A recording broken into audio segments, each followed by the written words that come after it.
mulai. Oke.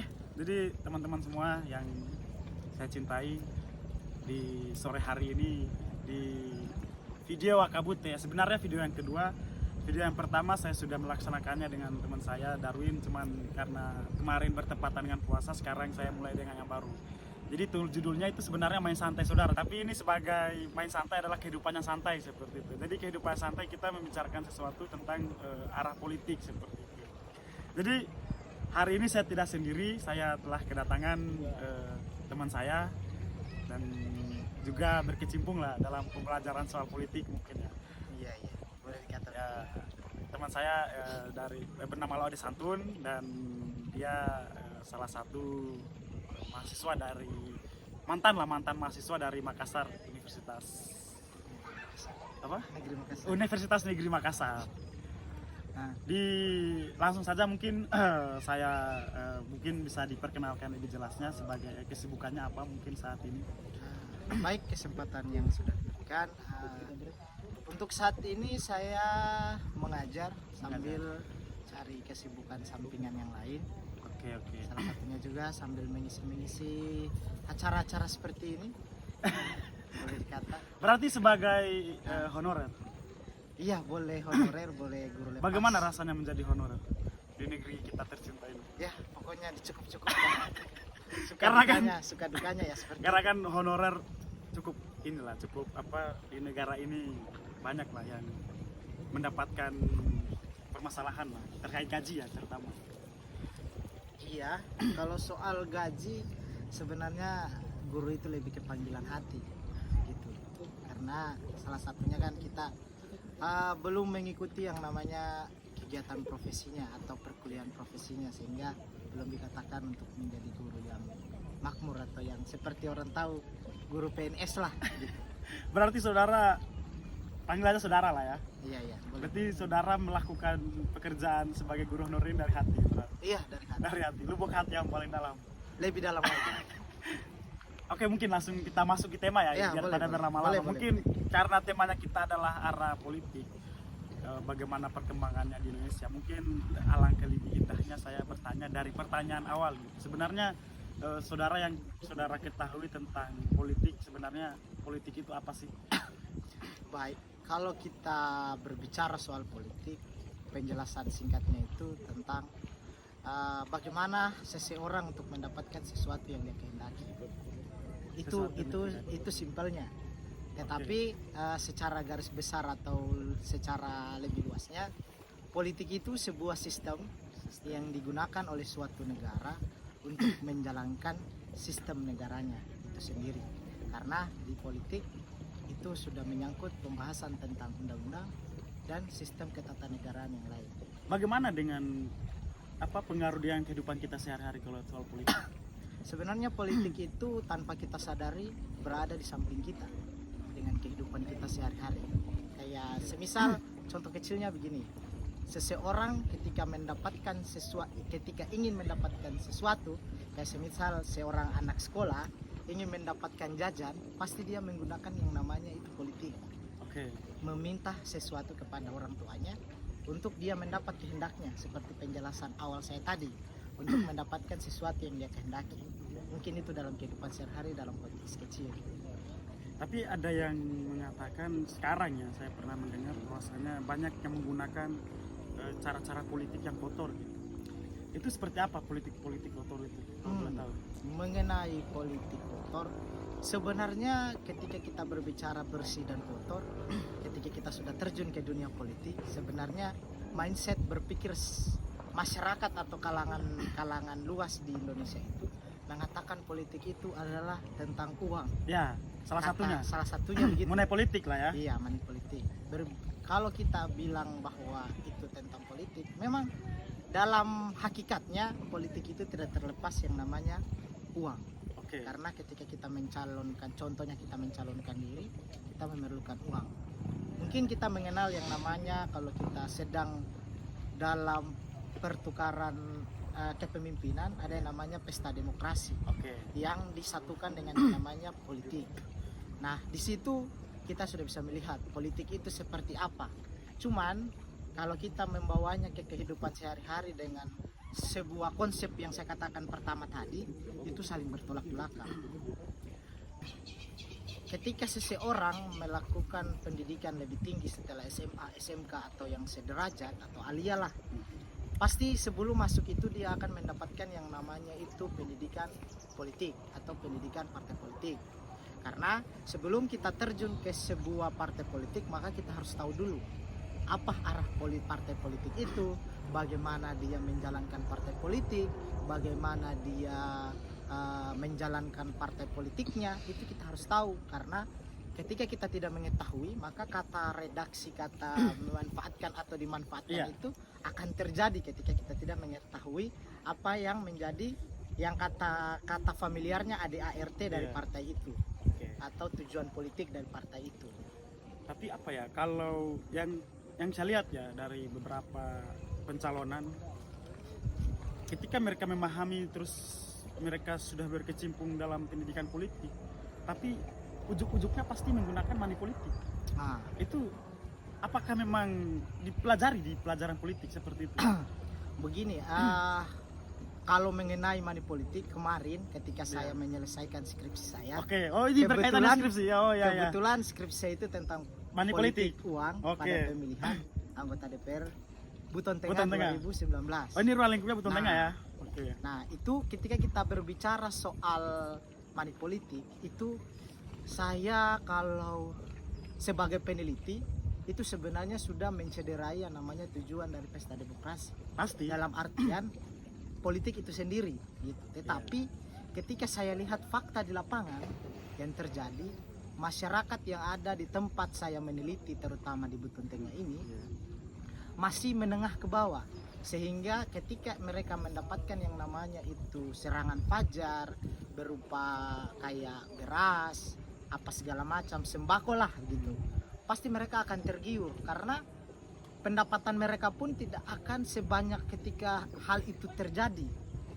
Kayak contoh, banyak pelajar-pelajar yang saya deskripsi saya itu banyak pelajar-pelajar yang dipulangkan dari daerah yang jauh, itu namanya masuk ke mobilisasi massa.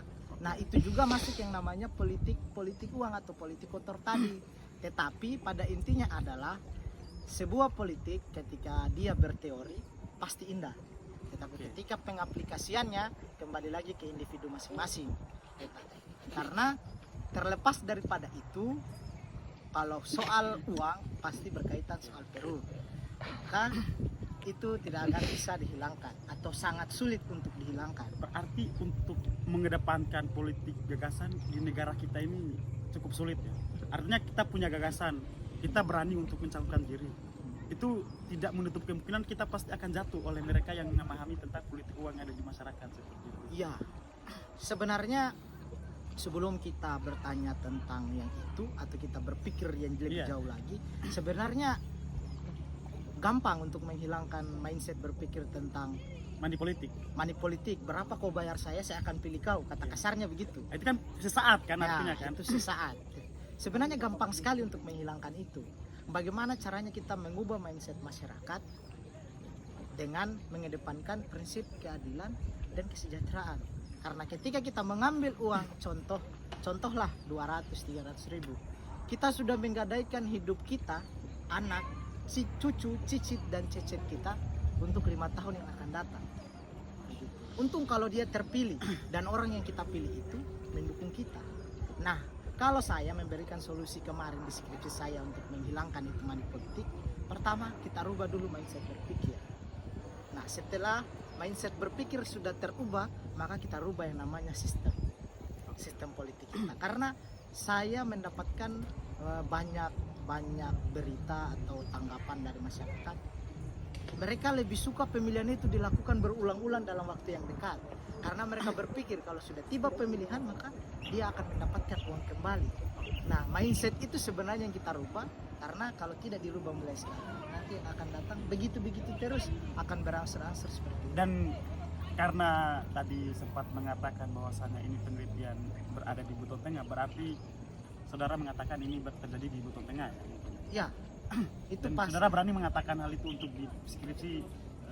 Iya, mengangkat hal itu. Saya mengangkat hal itu. Pertama, kenapa money politik itu terjadi? Pertama itu ekonomi. ekonomi yang melandasi itu.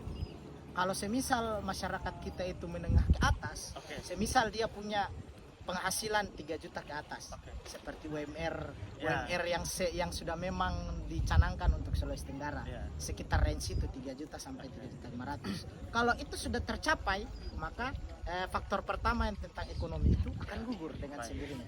Kedua, mindset berpikir yang saya bilang tadi, karena pikiran masyarakat terutama Buton Tengah yang tempat saya meneliti Iya. itu mengatakan, dan mungkin faktanya seperti itu, bukan lagi mungkin tapi faktanya seperti Sudah itu. terjadi. Dan sudah pasti terjadi. Ketiga itu mobilisasi massa, seperti yang saya katakan itu. Orang yang pergi jauh tiba-tiba dipulangkan karena dia berdomisili. Nah, itu terjadi. Dan yang terakhir itu sebenarnya kita bisa menghilangkan money politik itu dengan cara kita melakukan sosialisasi kepada masyarakat tentang bahaya dari money Oke, politik. berarti pentingnya komunikasi ya, Ya. antara orang yang punya kekuasaan dengan masyarakat setempat, bahwasanya pemimpin yang akan kalian pilih itu berpengaruh terhadap kehidupan kalian seperti itu. Iya. Ini mungkin kaitannya dengan ada tiga. Saya sempat membaca literatur terkait pendidikan dan politik. Di situ seorang ahli mengatakan bahwasanya pendidikan adalah pendidikan dan politik adalah politik. Ada juga yang mengatakan politik berpengaruh kepada pendidikan. Tapi kalau saya berpendapat, saya adalah orang yang mungkin berpikir politik ya pasti ada pengaruhnya dengan pendidikan seperti itu. Karena ya semua seperti yang saudara jelaskan tadi, bahwasanya politik itu kan bagaimana cara mencapai kepentingan seperti itu, karena biasa paham.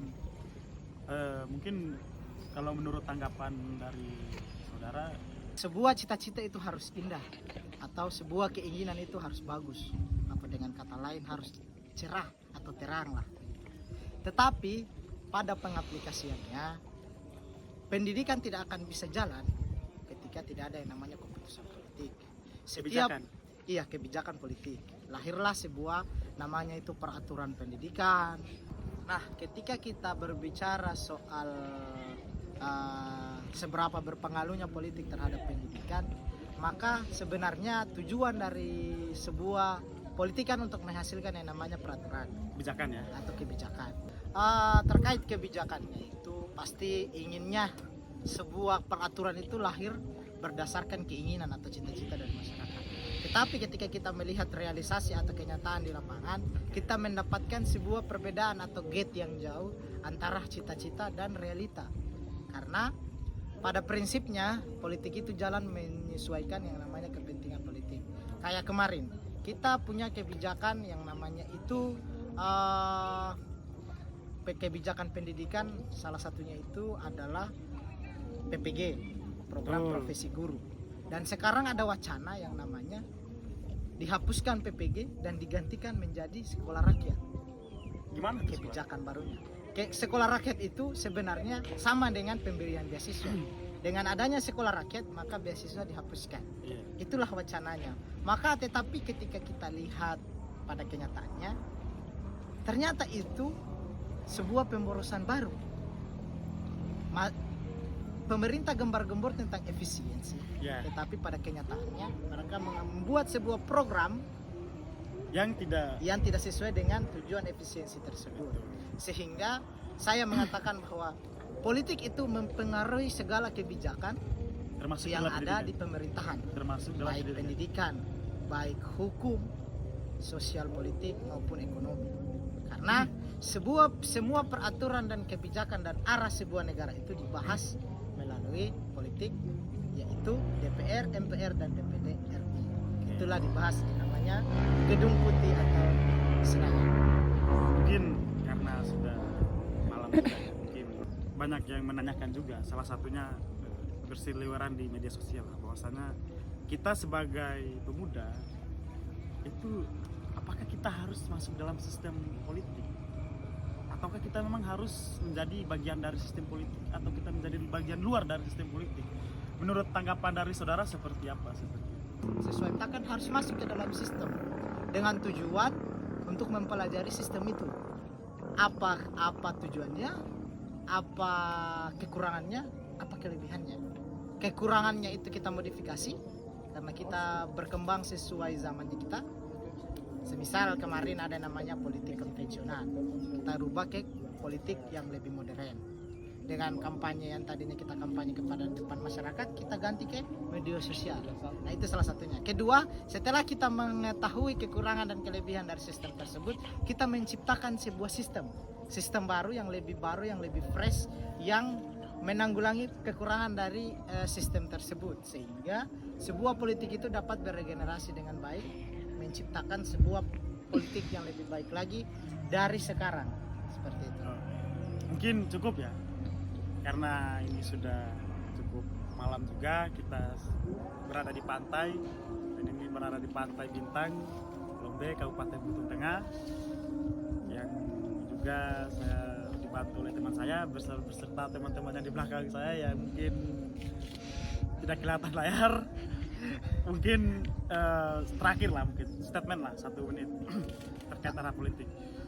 Baik, mengenai statementnya saya hanya bisa mengatakan sebuah kata dari filsuf.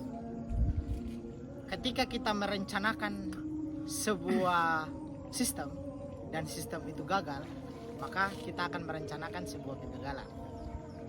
Dan saya yakin ketika kita berhasil merencanakan sebuah sistem, maka kita akan merencanakan keberhasilan. Mungkin itu dari saya. Tepang. Jadi apa? Saya Sujarno Sukardin, saya laki-laki manis dari Buton. Allah muafiq ila komentori. Iya, keluar lagi dong. Gak podcast gak asik. Assalamualaikum warahmatullahi wabarakatuh.